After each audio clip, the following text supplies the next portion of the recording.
What's up? Que lo que et salut, world language teachers.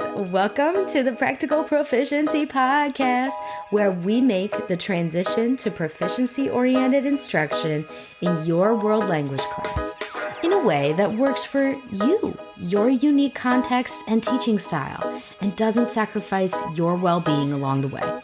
I'm your host, Devin Gunning, the teacher, author, conference host, curriculum creator, and consultant behind La Libre Language Learning. This podcast is for the creative world language teacher like you, who's ready to ditch the overwhelming pressure of switching to acquisition-driven instruction and CI overnight. You're ready to discover how using more target language in class can actually bring you and your students more joy instead of adding to your plate.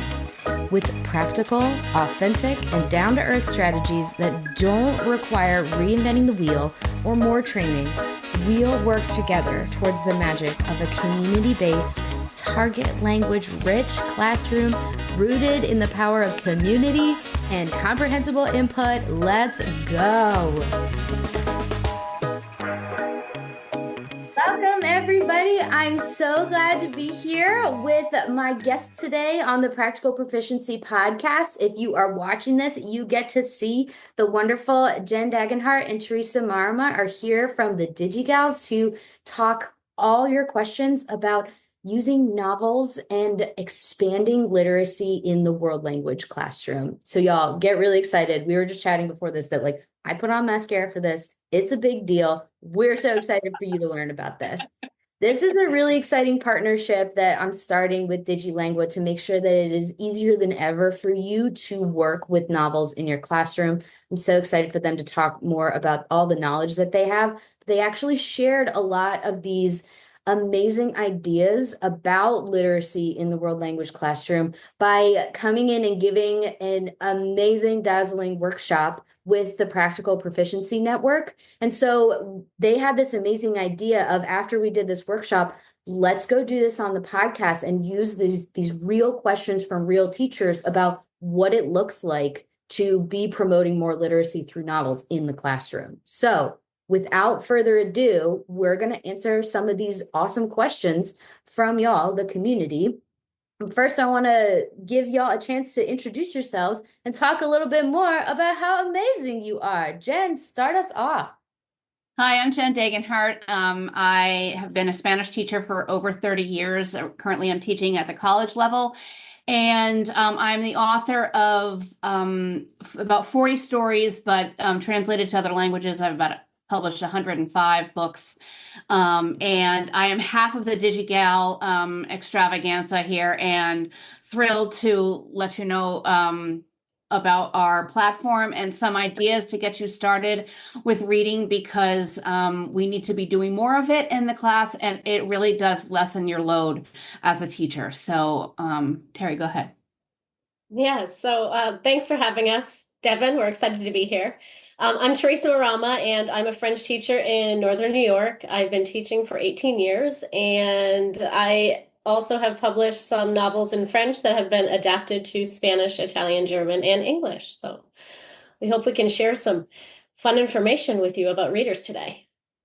Yeah, boom. All right, well, perfect. Let's get into it. I mean, y'all, they got matching jackets. They got the books with them. This is how you know it's real. This is how you know.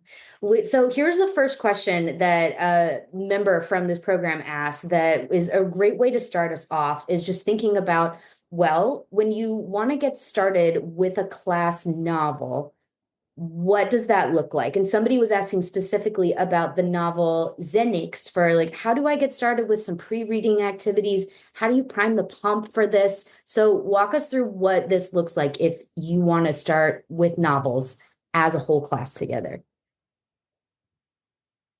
I'll jump in, Jen. Okay, you jump in. It's your book, Terry. Go ahead. So I happen to teach Xenix to my French 4 students, and I always start pre-reading with just priming the pump with questions that are going to get the students engaged and connected to the themes in the book. But specifically with that book, there's a lot of geography that can be discussed ahead of time, map chats. There's the book is based on art, right? So it's the first female graffiti artist from Senegal, Africa, is the story. And just asking, what is art? What do you see as art? So finding the themes woven in the novels, which there are many different novels with different themes, and knowing what's going to adhere and connect most with your students, and finding ways to ask questions that are going to get your students thinking about the topics and interested in what they're about to read. I second that. I think getting students interested in what's going to happen, what's going to come up in the book is key. And this is not about Zenix because I don't teach that. I teach Spanish, but for a novel that I'm reading this semester with my students, I had to pre-teach a lot of the history and even in English, just so they would have a basis for what's going on. And what takes place in the story and why. So, going into history, a little bit of very basic economics, geography is wonderful. And that's a great discussion. Just reviewing cardinal directions is getting kids involved. And they like the fact that they can get the answers right away. Like they know geography, and you can review that with a map. So there's a whole bunch of things to get started. What else do you do, Terry, with Zenix? Well, the map chat, I have to tell a really funny story. It just happened today because I'm doing pre-reading right now with Zenique. So it's kind of cool. This question came up and we did geography chat, map chat. And today, one of the students, I asked the question in French, does Senegal have access to a sea or to an ocean? Is it on a port, right? And they're like, oh, I know this. It's the Atlantic Ocean. It's right next to the Atlantic Ocean. Of course, it was all in French. And they're like, I don't think I would have known that otherwise unless we talked about this, like thought about what ocean is near Africa, on the eastern or the western coast of Africa. And they're like, we just randomly learn. I'm like, well, this is important. It's world geography. Yeah. So it is very relevant. When you say it's relevant, it's relevant. They need to know this stuff. Like it's important. That's so cool that you're doing it right now in real time. It's real. And it's really cool. Like we talk about some of the artwork that's actually displayed in like the Metropolitan Art Museum in New York City and the MoMA. And they're like, wait, are those both in New York City? So like there were things that they put together for their own state that they live in that they didn't even think about. Oh, wait, those are two major art museums that are located in New York City. I didn't never realize they were in the same city, right? So it's kind of cool. Like they didn't know that art traveled from one place to the other, like they exhibit. Yeah. So it was cool things that we talked about. I think as teachers, if we go in thinking, not in a negative way, just thinking that first of all, they don't know what they don't know, and it's not their fault. So just make it an exploratory thing. Invite them to be curious about things, to make those kinds of connections, because curiosity is what's going to lead to more learning. And when they're excited about it, it could be the dullest piece of reading ever. I've written a few of those. And they're still interested because they can find some sort of nugget to latch onto for the rest of the time you're doing the story. So getting students' interest, piquing their interest is so important. And pictures too. Like I'll throw pictures up on my board of, just everyday life in Senegal, today, now. And I'm like, what do you notice? What do you see? How does this compare to where you live? So just getting them thinking about life in Senegal, life in Africa. And some things they're surprised about and other things they're like, oh, that doesn't, I figured that, or I didn't know they wore really bright colors, or it was, wow, their flag's really different. Like even down to the flag and the colors of their flag. So that was all part of my pre-reading activity stuff. And the magic of that too really speaks to me as the teacher who's like, oh, that's not going to take a lot of prep. Like you could Google search a couple images really quickly. I don't have to make a bunch of pre-made questions. It sounds like what you're doing with them is you get to flow with what their own curiosity is. And so there's not a lot of prep involved with that. But even better, you get to fly in the moment with what students are saying, what they're actually interested in, and where the conversation takes you. Which is the beauty of teaching with the novels. it opens up this whole other discussion that may never have happened if you don't have those novels as like a pinpoint, it's fun. They enjoy it. They And enjoy it. organic conversation too. And I think that getting students involved in conversation and realizing, what can come next, and teaching students that, well, maybe if you don't have anything to say, then ask a question. And I find sometimes, maybe not with the college students so much, but with younger kids, that really their conversation skills are a little bit lacking right now, even in English, even in their native language. So, or whomever, whatever native language they have, and just getting them thinking like, okay, well, what's the next logical question if you say that Senegal is in Africa? My next logical question is where in Africa, and and asking and really latching on to that word why. That will always generate more conversation. I know I've spoken with some teachers who are hesitant to do this kind of lesson because they're not very confident in their own speaking skills. This is one way to improve your speaking skills. They don't know if you're making a mistake. Okay. And the beauty, Jen, the beauty of that is, yeah, like you said, Devin, you don't have to script anything out, but if you're not comfortable enough with it yet, the topic or whatever it is, you yeah, can script it out. You can take the time, script it out, so you do have that, I don't know, you have a security little blanket, support, right? your cheat sheet. Your cheat sheet, yes. Yeah, cheat sheet. Some Yeah. language chunks of your own. Yeah. Yes. That's a really great way to get started, like especially with the pre-reading activities with the novels. And I want to draw back to the conversation that we had last week, like while we were as a group with my members, that you said something really crucial here, both of y'all, that it's a good idea before you start doing something a little bit more loose, like free voluntary reading, that it's a good idea to start with a whole class novel first, which I never heard before and was like, oh, I wish I knew that earlier because it is really helpful. Tell us more about why you think that's a really important first step to do. You want me to go first? Sure. I'll go first. Okay. I think, well, students aren't reading as much as they used to anymore. And I think any time that we have the opportunity to teach students how to read and how to read well, it's beneficial. And if you're going through the novel together, you get to the opportunity to point out what they already know, doing a cognate search and making sure, say, really, so basically what is that paragraph saying? Okay, well, the rat is or the mouse is afraid of the cat, or not afraid of the cat, or something like that. I'm using one of Theresa's novels. Or the main character is writing some text messages to her friend.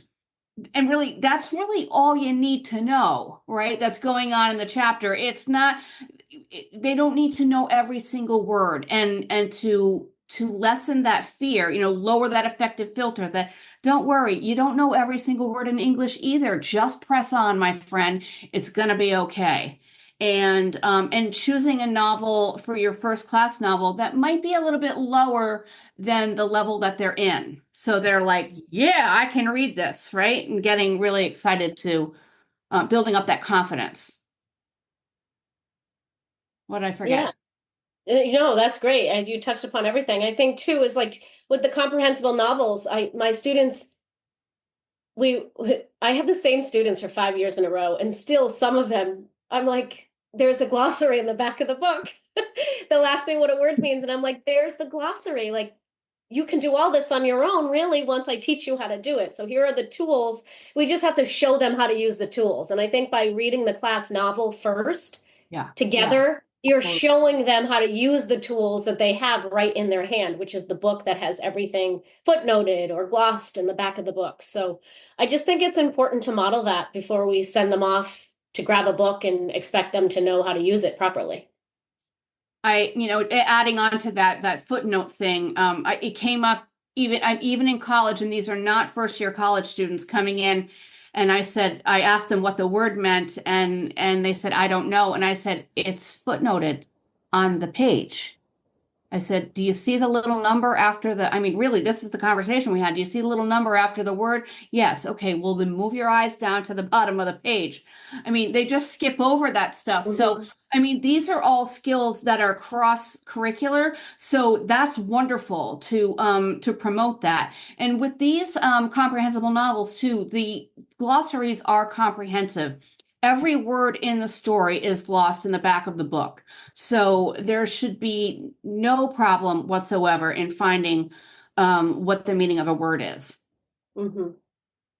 Oh, and that's like the brilliance of this being such a big time saver thing is doing a novel with your class. I remember when I was doing a novel with my class, oh my God, like all the work is done for me. Like I can do weeks and weeks of content like this. It's all here in this one book. I don't have to make Mhm. new stuff to talk about every day with students. And all the scaffolding is a lot of it's already in the book with the glossary and everything. It really is like a huge time saver.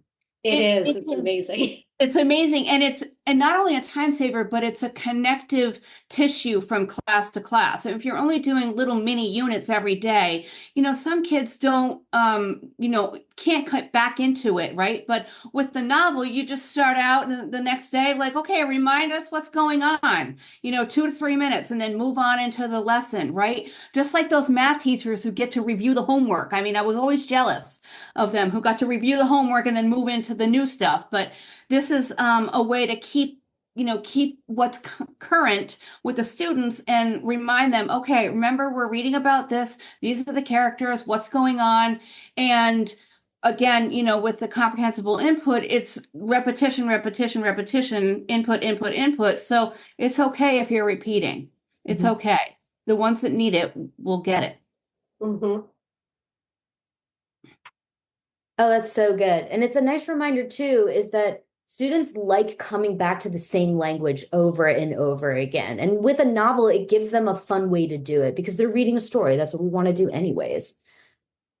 All right, we got another question with this too. And so when it comes to as you're starting to get into a book with students, what are some ways that you use the novels as activities in class? Like are there some, we talked a lot in our meeting about like, how do you translate these skills into other things in the language classroom? Like what happens with like, do you do writing activities with this? Like, do you have to do accountability with novels?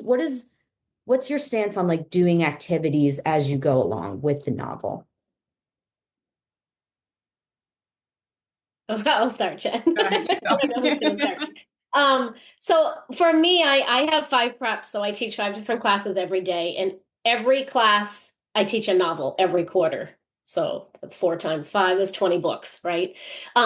I for sanity purposes, I have accountability, but it's just in different ways based on how much my students can do, right? So, for example, accountability writing might be for my level fours where we've read a couple chapters. I put an opinion question on the board and they walk in my room, and let's say it's a bell ringer. I might ask, in your opinion, um, does Zenix really love the art that she does, and why? You know, why do you think the art that's happening in the book is important to the people of Senegal? Something just to get them thinking, but stuff I know that if they need the book with them while they complete the writing accountability activity, they can use the book to help them. So they have the scaffolding, right? But it's my way of getting them to reread. It's tricking them to reread. So Yeah. I do a bunch of different things like that, and it might not be a bell ringer. It might be we read the chapter, and then um, I will put a list of specific things I want them to pull out of the chapter, or the problems in the chapter, and my seventh graders can do it in French or they can do it in English. So it's whatever they're comfortable with, right? So not forcing them output, but allowing them to reread to be part of the review or whatever activity it is to promote the discussion. Jen, do you have certain I, things? that I I mean, that's a very broad answer. There's a ton of things I do, but those are some ideas. Yeah, to Well, sometimes we read together and then I will just ask questions about what's going on just to check for understanding. And I don't do as much accountability as I would if I were teaching high school or middle school because, the onus really is on the student at the college level. Mhm. But I have them work in a workbook, and answer the questions, but that's just to practice their writing skills, and with no penalty, like it's practice. So you do it well, work with somebody if you don't know how to do it well. I mean, language is a skill rather than something to be mastered by or some certain amount of content to be mastered.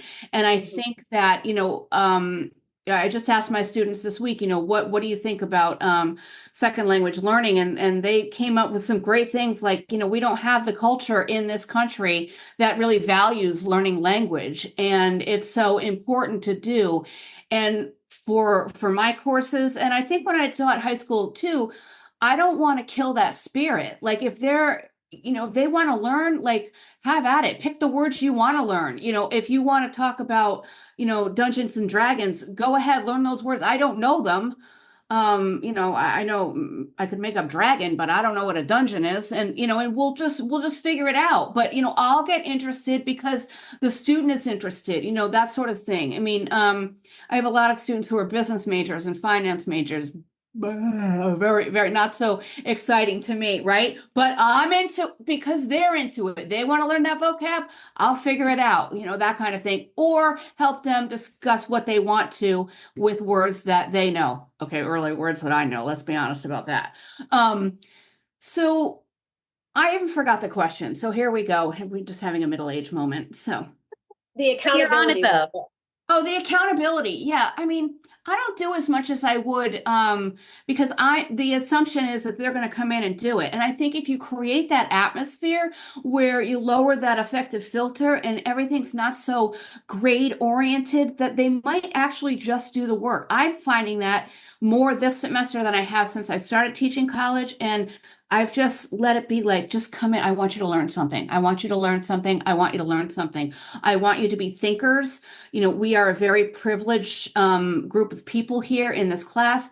Be thinkers, and I just invite that, and I've gotten a lot of success so far. I mean, we've only had 4 classes, so stand by. Yeah, but it's great. It's great. With my lower level kiddos, I'm the teacher who has like 50 questions either or, right? So they're hearing a million repetitions of like il est grand, il est petit, il est un garçon, you know what I mean? So I come up with tons of that, and then I'll put it on the board, and it's already made because I used a novel or taught it before. So I do a lot of either or stuff with my younger level kiddos, or true false stuff where I'll have them create a few activity or a few sentences from each chapter, and then they have to decide what's false, or ways to get them up and moving. There's so many different ways. It's just a matter of what level are your students and what do you expect of them, right? What do you know they can do and not do? Right, because the again, to get them to want to be in the class and learn another language, it can't be, a pressure cooker. And and if some activities work for your students and some don't, pick the ones that do. Okay? Like I know there are people out there to say you should do this activity this way. Well, listen, if it doesn't work that way, then really, I mean, this is going to be winner winner chicken dinner advice for me. Don't do it. If it's not working, don't do it. Okay. Right. I mean, yeah, they pay me the big bucks over there.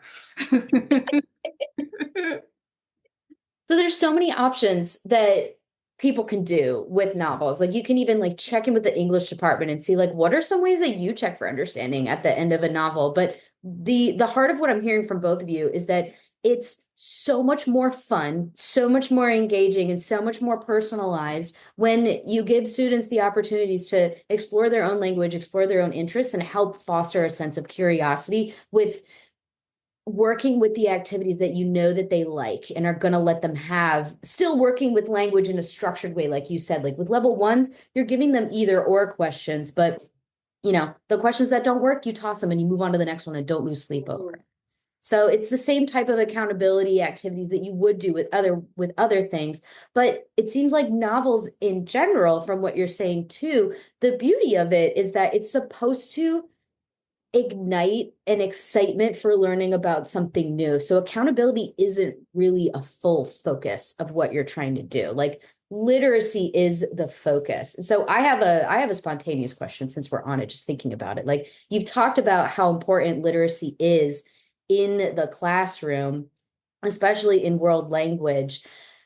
What is it about literacy that you think really helps with being a language teacher and helping to foster more words in people's heads and with helping them to understand that whole, like understanding more language and appreciating language more? Like what the focus on literacy? What? Do you have I have an answer. Yes, go ahead. Okay.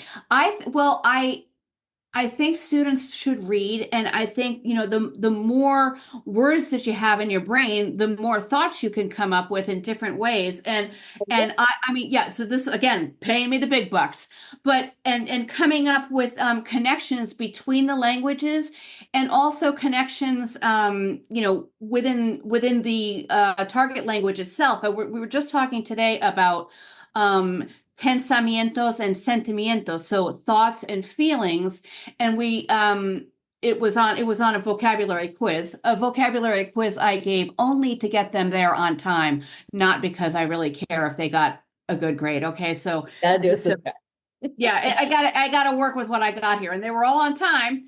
And so in thinking like, okay, well, pensamiento, what verb does that come from? Oh, pensar. And then you can bring up, I like this stuff like, oh, in the word pensive in English.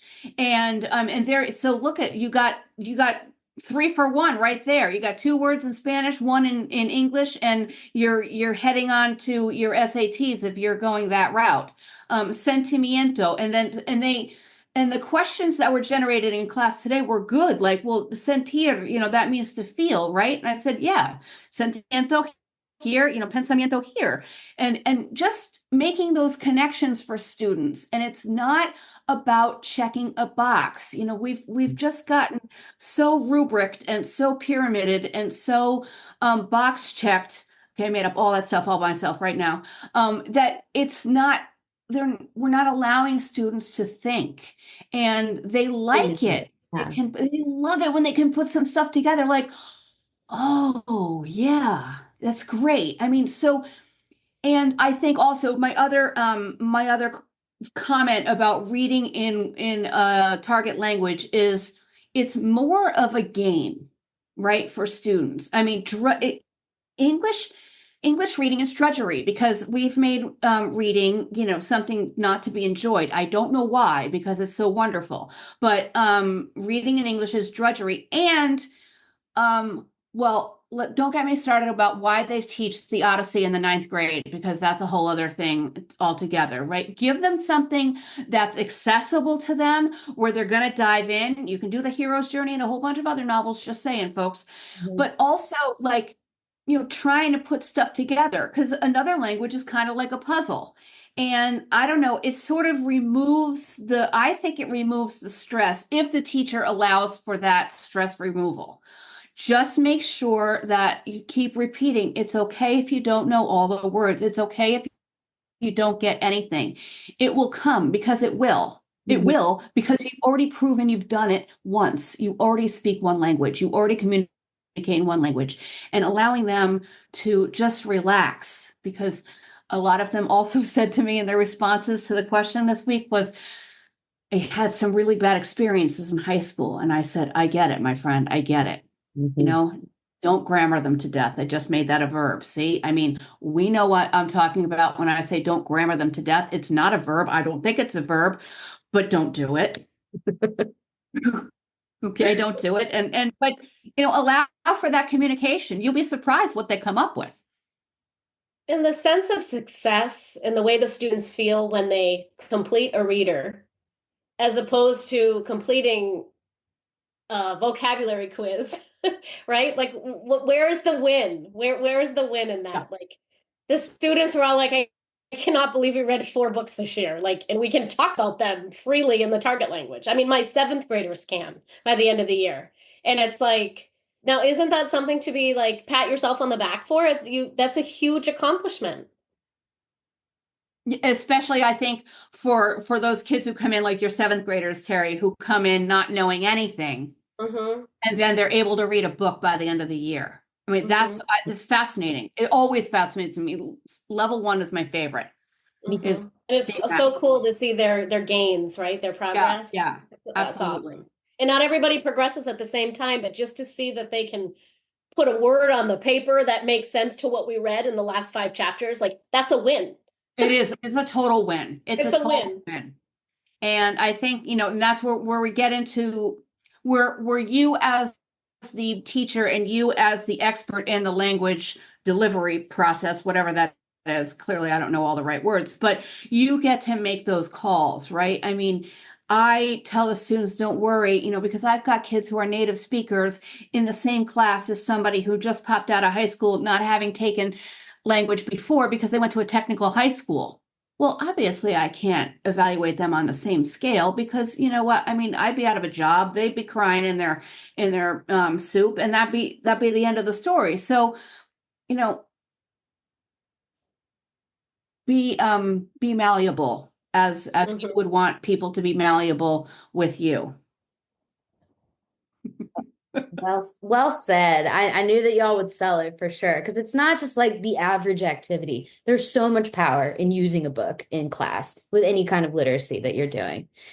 To make this more accessible to both students and teachers, we had some questions that were really valuable about when you're working with new language, especially maybe something that students haven't seen before, or you're like in the middle of a book, what are some ways that you can make language more accessible to them? We talked about glossaries, and I know that you mentioned modeling before in the workshop that we did previously. So what are some strategies you use to make sure that students have access to the language as they're reading?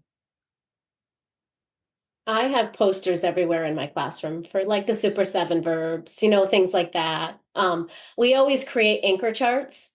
So like my kiddos and I will, after we read a chapter, we'll be like, okay, what words do you feel were the hardest to figure out through context clues? Or, we just talk about it, talk about the chapter. Like, well, I had no idea what this word meant. I definitely had to look it up in the glossary. Mm. So as a class, I'll be like, does anyone else feel the same? Who else had difficulty? And I just make an anchor chart. And especially with the words I know get repeated through the whole book. So it's not like they'll only see that word in chapter 2. They need the anchor chart because they're going to see it in chapter 3. They're going to see it in chapter 4. But that's work on my part where I kind of have a list ahead of time. And a lot of times the words that they provide are words on the list. And if they aren't, I put them up there anyway because it's a new word. And some of them will never forget it. Some of them will never remember it again. But I'm big with anchor charts, my big sticky notes. And with regard to making the language accessible, we started a story which is a little bit above their level for reading, and there's a lot of grammar structures in there that they've never seen before. So I'm just making it a point to point it out. Said, we're reading the chapters together to start with, but they are supposed to pre-read. I don't know if they do, come in, but this is what it is, and this is what you should be looking for. And just point it out.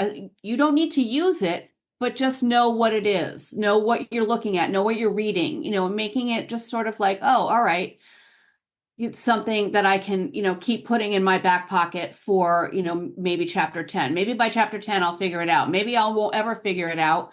But I'm big on use the language that you think you're going to need to express yourself. That's really good advice. And it seems like it's going to be, as you work with students, like the words that they need will become clear the more that you do this, the more that you work with them on this. All right, the last question I have for you from the workshop that we did together is there were a couple questions. We're going to bundle them all together with this one, with just what are your advice, suggestions, tips for different age groups working with text in the classroom, literacy in the classroom? So we had questions about like What about high school? What about middle school? You work with college students. Any ideas for what do you suggest for working with different age groups? You want to start, Terry? You want to start Yeah, with well, I just happen to have our new book. Um, Ooh. I- okay, well, how am I doing here? Not very well. You can't really see it. I don't know how to work this technology. I'm sorry, you guys. It's called Verdi sus amigos or Vern et ses amis in French. And it's very repetitive. And you can use this. It's not really coming in, is it? We see a little bit no. coming towards your Okay, a face. little bit. Well, I anyway, see a tomato. it's a picture. It's a One picture book, and it has a lot of repetition. And I think that for using novels, this isn't really a novel, but it's a storybook, and it has a beginning, a middle, and an end, and a problem, and something to talk about, and using a book as a language arts teacher would use a book with the younger level kids. You're just doing the same thing, but just in the target language. Okay. And I don't know any, the FLES program very well at all, but, it's a lot of repetition and it's a lot about animals and food and colors and days of the week and just keep repeating, and making it fun for them. So I think, you can do that all the way up to, upper elementary and just choose books that are at their level and their interest level. And it's okay to choose books that are even a little bit below their level.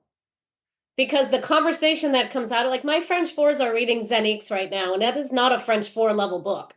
It's a novice reader, but they're obviously intermediate students. But the conversation that comes out of that reader is just amazing because at that level they can provide full sentences, they can provide opinions, but the book is just it's just the avenue for discussion, right? So Right, I right. just think it's keeping in mind your students, what interests them. Make sure you figure out what interests them because if you don't care enough to find out their interests, it can flop. Your readers can flop. Yeah. Your class novels especially. And also, providing an opportunity. I think what I like about the Zenix novel and then the novel that I'm teaching my students Secretos right now is that there's so much culture background in there and allowing that novel like Terry said to be the jumping off point for so many other discussions and at students level because they do want to discuss these things. They want it to be important. They don't necessarily always want it to be about I don't know, the dog who runs away from home because he didn't get the right food or something. They don't always want that. That's nice for a quick read sometimes, but I don't think we give them enough credit sometimes. They're very interested in things. And And they want to learn about different ways and cultures and people and yes, yes, and Mhm. honestly, that will make them much better. Will make them much better college students. So send them on up, folks. But also make them better world citizens. And I think we can do our part as world language teachers in that sense. So middle school, same thing with middle school. It's key about using any kind of books with your students that is at or a little bit below their level. That's really important because you want to create the feeling of success with them. They need to feel that success. Just like trying anything else that's new. I mean, if you start with making, you want to cook and you want to make coq au vin. I mean, listen, I don't pick anything to make in my kitchen if it has more than 6 ingredients because I'm not really great at that, right? So, think about it that way. Think about, the way students learn music these days too. I mean, they get to play around a little bit. You get a little bit of structure, you play around, giving them a song to learn. This is the same sort of thing. Give them something, I don't want to start singing Bonnie Raitt here, but give them something to talk about. That's such a good point too, is that I think we get really focused on like, I need to make sure that they know these words or at least how this whole structure works so that they can use it, so that they can use it. And then it's like, well, when are you going to give them a chance to use it? When are you going to give them a chance to Right. play around with it? And because it's Yeah. It's really hard to do that in a world language classroom. Like there's a lot of constraints. So this is a nice, easy, playful way for students to experiment with language and to do it in a safe environment where they don't have to come up with the language. They're exploring it. They're learning about new things. It's yeah, very freeing in that way where they do. They get to learn some songs by going chapter by chapter with that. That's very cool. Yeah, right. Yeah.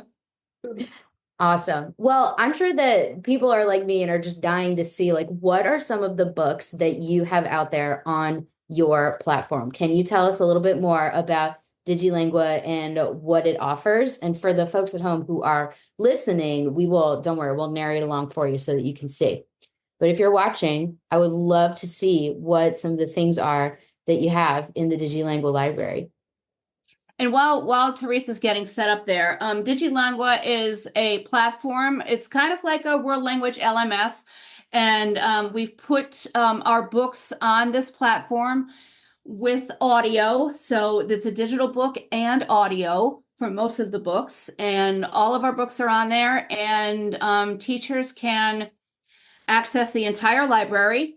But you can also choose which books that your students have access to. So you don't want them to have the access in English and in the target language because they're going to read the English one. So you can toggle your way through and eliminate the books that you don't want your students have access to. Same thing if you're doing free voluntary reading and you want to have your students only have access to the level 1 books, right? Because you don't want them jumping into, oh, I really want to read, I want to read Le Petit Coup de Main Amical, but it's too hard for me. Yeah, don't give them a book that's too hard. They'll be frustrated. So, sort of tailoring it a little bit to what they can do. What else should we tell them, Terry? Teachers have options to put in their own questions to, multiple choice questions to verify student comprehension, and they're auto graded. Isn't that the cool thing? Oh, yeah. And you can also put in an assessment. For example, if it's it's a snow day or something or whatever, and you say, okay, we'll check. There's an assignment there. On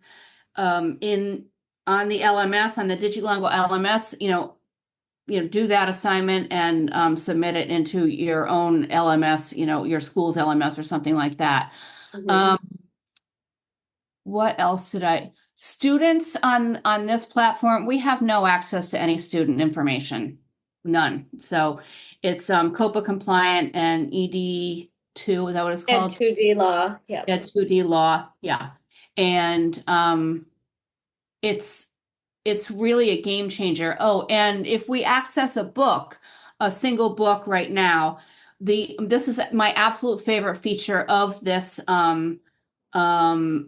Pick one that has some audio. Yeah, I'm gonna go to let's go to Spanish. I'll go to La Chica Nueva. Oh, okay, La Chica Nueva. So if we go to La Chica Nueva and we're looking there at the chapters, you can play at the bottom left-hand corner of the screen is how you play the chapter, and this is the best thing ever. On the bottom right-hand corner, there is a velocity, I don't know what you call it. So a speed, you can slow it down or speed it up. And for some students who need that extra, jolt in their ear and a little bit slower for pronunciation purposes, it is perfect. I recommend that very highly, especially for Spanish, if you have some kids who have some speech language issues, for them to listen to it while they are reading. Spanish being phonetic, it's easy to grasp onto. And actually it was a way that I determined, I diagnosed it myself. One of my students now who might have a little bit of trouble with reading, who is a heritage speaker. So, it just helps them out, gives them a fighting chance to get it right. And on the online, the books also have the glossaries as well. So you can go to the glossary still and look up the words if you have questions about any vocabulary in the text. Right. My students say that it helps them a lot.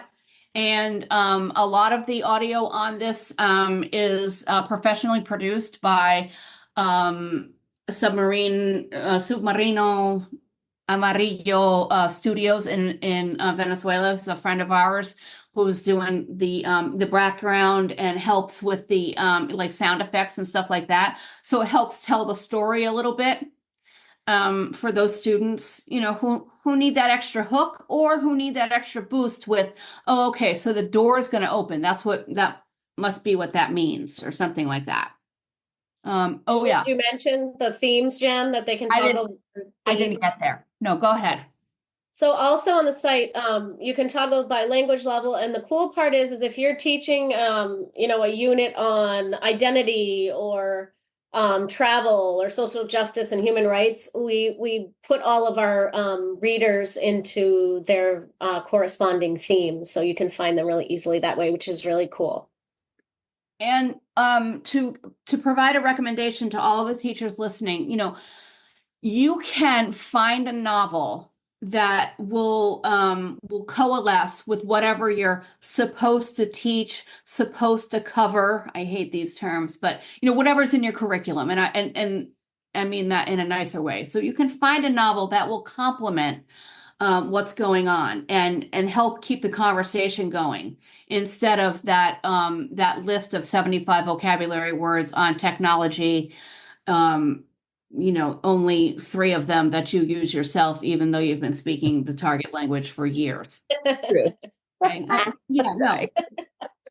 We all know it though. So I think Yeah. for those of you who are listening is that these come in multiple languages. So what are the languages that y'all offer currently that people can get books in for anybody who's listening only? Yeah, so we have readers in French, Spanish, German, Italian, as well as English.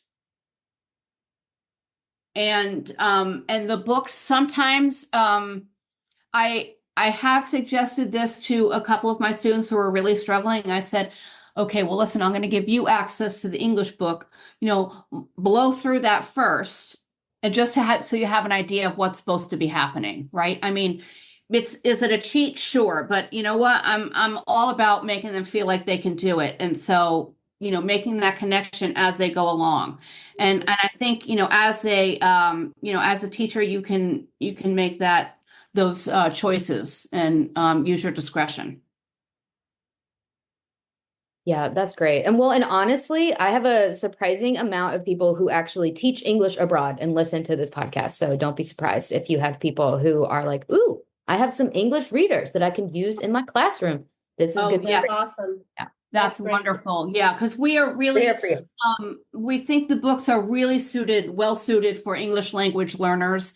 And, we're slowly getting the audio for the English books.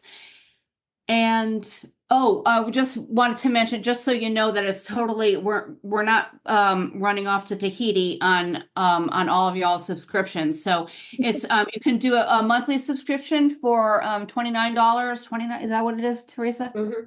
Okay, yeah. And then or a yearly subscription starts whenever, if you sign on March 3rd, it's good till the following March 2nd, right? So for $199 and up to 180 students. So if you only need it for a month, just get a month. You want to try it out? We got a free trial. Mm-hmm. Yeah. But beautiful. I use it with my students and they like it too because it was less costly for them this semester to get books for my class because they're going to be able to use this online for their literature circles instead of having to buy a book. So I think it does a service to a lot of students in different ways. For sure. And y'all have on the bottom of I think it's on the main page somewhere, the what we were looking at earlier, that there's all kinds of access and help for people who are using school funding. There's a letter template that we saw here, like a bunch of forms that anybody needs to download, purchase orders. Like this is easy for you to go through school funding with this. Yes. Yep. It's all downloadable on the bottom of the website. For our W-9s there, approval request letter, everything that you need to download and submit to your department is there for you. And if you would like to start FVR in your classroom and you don't have the funds to buy, a good chunk of books that will be available to different levels that you teach. I mean, this might be a good way to start, just ease into it. And then you can find out from your students which books they really like and just make the purchase of those books. And we're always coming out with new ones. Such a good every idea. day. Every day. Yeah, we don't do anything else. We teach, we write. Amazing. This is so exciting. I'm really stoked for people to jump onto this and see all the powerful things that you have on your ebook platform here and the over 100 books that you have for them to check out with all the different features too that work well in tandem with teaching the novel as well with all the ready-made questions. That's so awesome. So thank you so much for sharing this with teachers. It's such a great resource. Our pleasure. Thanks for having us today, Devin. Oh my gosh. Yeah. You shared so much knowledge with us. This is so exciting. I think it's going to be so much easier for people to not only be they got the fire now. They know that like literacy's got to happen. Like this is really something that's going to help you spark all the things that you want from students. You want to talk, you want to expand curiosity. You want to talk more in the target language with them. You want to prep less. Like this is a really fun, easy way to do it. So let's land on this here is what would you hope would be like what's the most important final takeaway that you have for teachers with working with books in the world language classroom in general? What do you hope for them that they get out of this session that we've done here together? I think from my perspective, if you're not doing any type of reading, like you need to start today. That reading, whether it's starting with, a one pager, a story, then going to the novels, like whatever it is that's going to spark your students reading, that habit has to start somewhere. And if it's not happening now in your classrooms, like find a way to slowly get it started, because once it starts, it'll just keep growing. Yeah, it will expand and blow up in the best way possible. And you stole my answer, Terry, but also I think that oh, I lost my train of thought again. I'm so sorry. Yeah, just start. The only wrong way to do reading is just to hand students the book. Be interactive with it. Make it come alive, and you're gonna have so much fun, and it lessens your planning so much, so much. You think that it's hard. It's not hard. And once you get into a flow, you're like, oh yeah, this is what the English teacher does. Easy peasy, right? And it is, and the words are easier too. So there's that. Yeah. So true. Yes. Yes to all of that. Thank you so much for sharing this with us. This is amazing. I wish that I knew these things when I was trying out my first novel. And thank you so much for bringing this to people. I cannot wait to share it with y'all. So you're going to hear this in the future and be like, oh, Devin's freaking out. It's because I am. This is really, really great stuff.